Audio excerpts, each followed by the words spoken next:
Hello hi guys नमस्ते। आज मेरो सानो किचन भ्लगमा काँक्राको राइतो बनाएको छु ल।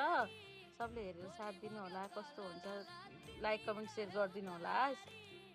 सुरुमा एउटा फ्रेस काँक्रो लिने, अनि त्यसपछि त्यसलाई राम्रोसँग धोएर खुर्केर अनि त्यसपछि त्यसलाई मजाले कोरेसोमा कोर्ने साथीहरू यसरी सर सर सर सर पारेर मसिनो गरेर कोरेसोमा। तपाईँहरूलाई कतिको साइज खाँदा मिठो हुन्छ सकभर मसिनो बनाउँदाखेरि राम्रो हुन्छ ल। यसमा बिचमा दही लाग्छ, राम्रोसँग मरमसला लाग्छ अनि स्वादिलो हुन्छ।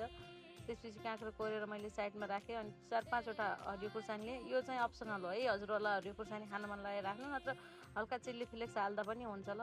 पिरो खान मन छैन भने पिरो नहाल्दा पनि हुन्छ ल, अप्सनल हो यो चाहिँ। अनि यसलाई सट्ट यसरी निचरेर साइडमा राखिदिनु।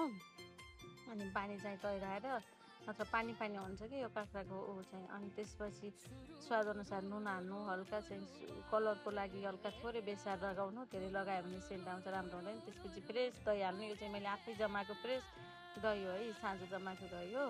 अनि त्यसपछि यसरी सरर पारेर दही हाल्नु, कति चाहिन्छ तपाईँहरू थोरै हाल्न पनि सक्नुहुन्छ। अनि त्यसपछि थोरै तेल, तोरीको तेलमा अलिकति जिरा र मेथी फुराएर, आज मसँग मेथी रहन्छ त्यही भएर मैले जिरा फुराएँ। हेर्नु न, तेल तातेकै रहन्छ, सट्ट जिरा हालिदिएँ ल।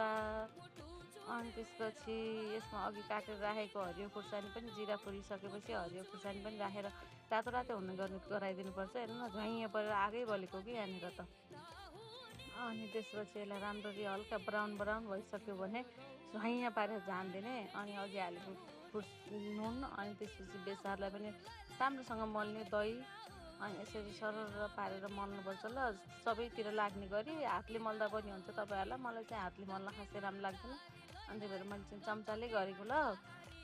अनि त्यसपछि सरर मलिसक्ने, अनि यो मलेर यस्तो राम्ररी छेउछाउसम्म लाग्ने गरी, मसला लाग्ने गरी सरर गरेर राखिदिने। यस्तो राम्रो हुन्छ कि शीतल हुन्छ, गर्मी मौसममा एकदम राम्रो हुन्छ। तरकारी बनाउन झन्झट नै हुँदैन, रोटीसँग दही पनि चाहिएन। अनि मैले सरर यता पिठो मुछेर राखेको थिएँ, अब रोटी पकाउँछु ल।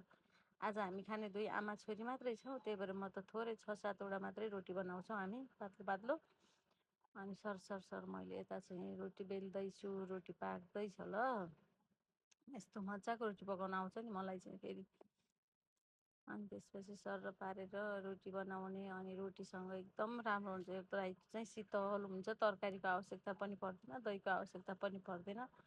अनि स्वास्थ्यको लागि पनि राम्रो हुन्छ, हल्का हुन्छ, अनि गर्मीमा एकदम शीतल हुन्छ खाँदाखेरि पनि।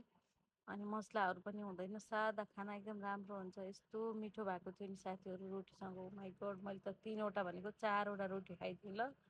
तपाईँहरू पनि कहिले काहीँ बनाएर ट्राई गर्नु होला ल, कस्तो हुन्छ।